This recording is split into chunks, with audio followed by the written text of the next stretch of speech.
जय श्री कृष्णा।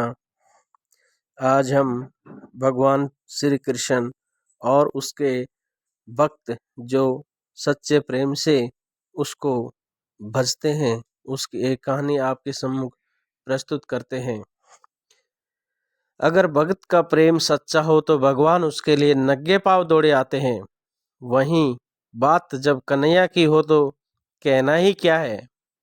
अपने भक्तों के लिए वे न जाने कितने रूप धरते हैं और कितनी ही अनगिनत लीलाएं कर चुके हैं, जिनका प्रमाण हमारे धार्मिक ग्रंथों में मिलता है। ऐसी एक रोचक कथा जब कन्हैया अपने भक्त के लिए एक अनोखा काम किया, तो आइए जानते इसे विस्तार से।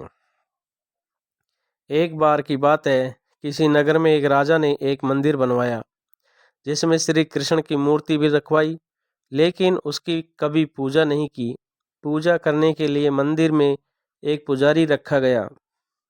पुजारी नियमित कन्हैया जी को नहलाता और बड़ी श्रद्धा भाव से उसकी पूजा अर्चना करता। राजा भी रोज कन्हैया जी के लिए एक फूलों की माला भेज देता था, और जब वह दर्शन करने आता तो पुजारी उस माला को उतार कर राजा को पहना देता। ऐसा करते करते पुजारी की भी उम्र बीत चुकी थी। एक दिन किसी वजह से राजा नहीं आ सका, तो उसने एक सेवक के हाथ मंदिर में माला पहुंचा दी और कहलवा दिया कि आज वह मंदिर नहीं आएगा, इसलिए पुजारी उसका इंतजार ना करे। इतना कहकर सेवक चला गया। पुजारी ने हमेशा की तरह कन्हैया जी को माला पहना दी, लेकिन जब शाम हुई तो पुजारी यह सोचने लगा, माला उतार कर किसे पहनाई जाए। उसने सोचा, क्यों न ये माला आज मैं ही पहन लूं। वैसे भी मेरी उम्र तो चली है, जीवन का क्या पता कब खत्म हो जाए। इतना सोचकर पुजारी ने माला उतार कर अपने गले में डाल ली। लेकिन इतने में ही सेवक आ गया और उसने बताया कि राजा की सवारी मंदिर में पहुंचने वाली है। राजा की सवारी आने की बात जब पुजारी ने सुनी तो वह डर गया। उसने सोचा कि अगर राजा ने उसे देख लिया तो वह तो मरवा ही डालेगा।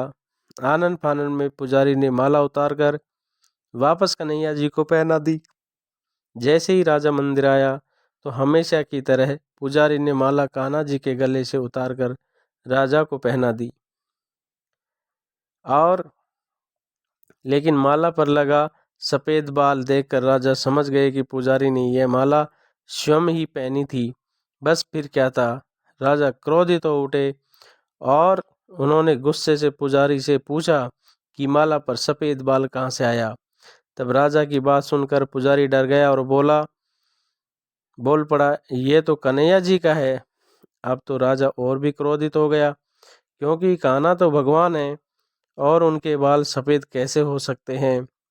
इसीलिए राजा ने फरमान सुना डाला कि कल श्रृंगार के समय राजा खुद आएंगे और देखेंगे सच में ही कान्हा जी का सफेद बाल है या पुजारी झूठ बोल रहा है। उन्होंने कहा कि अगर पुजारी ने झूठ बोला तो उसे फांसी दे दी जाएगी। राजा का फरमान सुनकर पुजारी का बुरा हाल हो गया।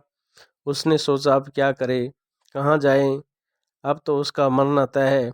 तब रोते रोते वह भगवान की शरण में पहुंचा और उसने कहा कि हे केशव, मुझसे झूठ बोलने का अपराध हो गया। अपराध तो हुआ है, लेकिन हो सके तो मुझे क्षमा कर दें और राजा से रक्षा करें। पुजारी ने कहा कि हे माधव, आपकी सेवा करते करते मैं वृद्ध हो चुका हूँ, अब आप मुझे माफ़ कर दीजिए, ऐसी गलती दोबारा नहीं होगी।